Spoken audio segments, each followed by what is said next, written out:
J'ai eu l'avantage précieux d'avoir vécu la période coloniale. Depuis mon enfance jusqu'à ma jeunesse, quand nous sommes devenus indépendants en 62, j'avais déjà 22 ans. Donc j'étais bien grand, j'étais au grand séminaire.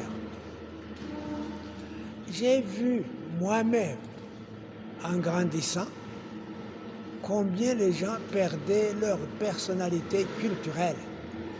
Pas seulement au niveau de l'expression culturelle, mais au niveau des valeurs. Que les gens perdaient confiance en eux.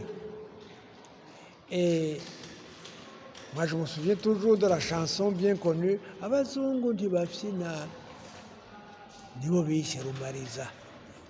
Donc, ntibafyina.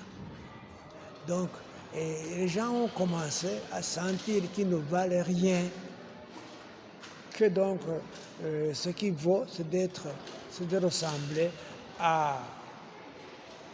aux colonisateurs. Et en vide culturelle en est né. Donc, au niveau des valeurs, les gens ont cherché d'autres valeurs que les leurs. Et avec le temps, il y a eu une grande détérioration, que moi j'appelle même déculturation, c'est-à-dire la perte de référence culturelle. Quand je dis culture, j'entends les valeurs surtout. Or, toute déculturation est criminogène. On est prêt à tous les crimes par après, quand on a perdu son identité, quand on a perdu, disons, des références solides en soi. C'est pour cette raison que, personnellement, j'ai tenu à écrire ce livre.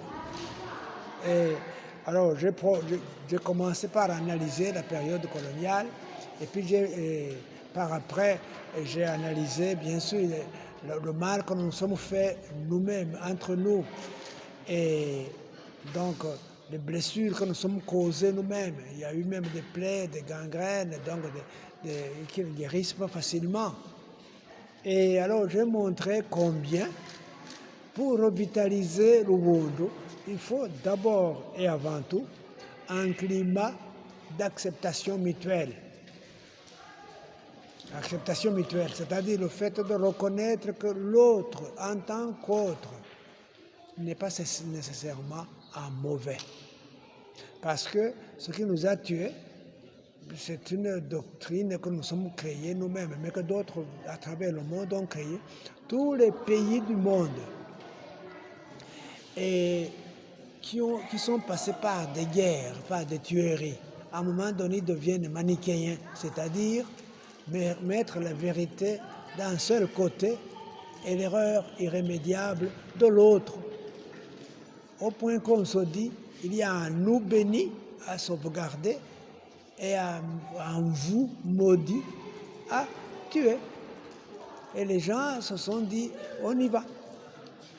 Et malheureusement, nous avons perdu beaucoup de vies ainsi.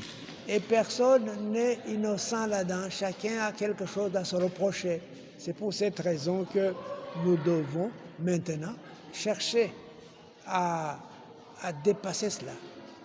Et dans un climat, d'abord et avant tout, de reconnaître que soi-même on a quelque chose à se reprocher avant de penser que l'autre seul est coupable. Ensuite, faire en sorte que on s'excuse moins et qu'on s'accuse même, qu'on s'implique plus et qu'on s'explique moins. Et à mon avis, on doit arriver à cela. Et puis, je parle de la guérison des mémoires, j'en parle longuement. Le fait que nous avons des mémoires viciées, des mémoires abîmées, suite à des traumatismes que nous avons tous connus. Et pour les guérir, il faut d'abord l'écoute de l'autre en tant qu'autre. Ensuite, chercher à lui pardonner, c'est-à-dire ne plus l'identifier au mal qu'il a commis.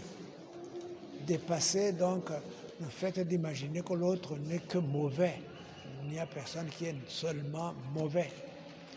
Et il y a beaucoup de choses que j'ai écrites et beaucoup de gens en profiteront s'ils le lisent. Avançons et faisons en sorte que, disons, le mal que nous avons connu et reçu et le mal que nous nous sommes causés nous-mêmes, nous puissions le dépasser avec le temps et nous le ferons. Et quand je parle, je ne me situe pas du tout sur un terrain politique, mais sur le terrain humain, anthropologique, donc au niveau des concepts de base.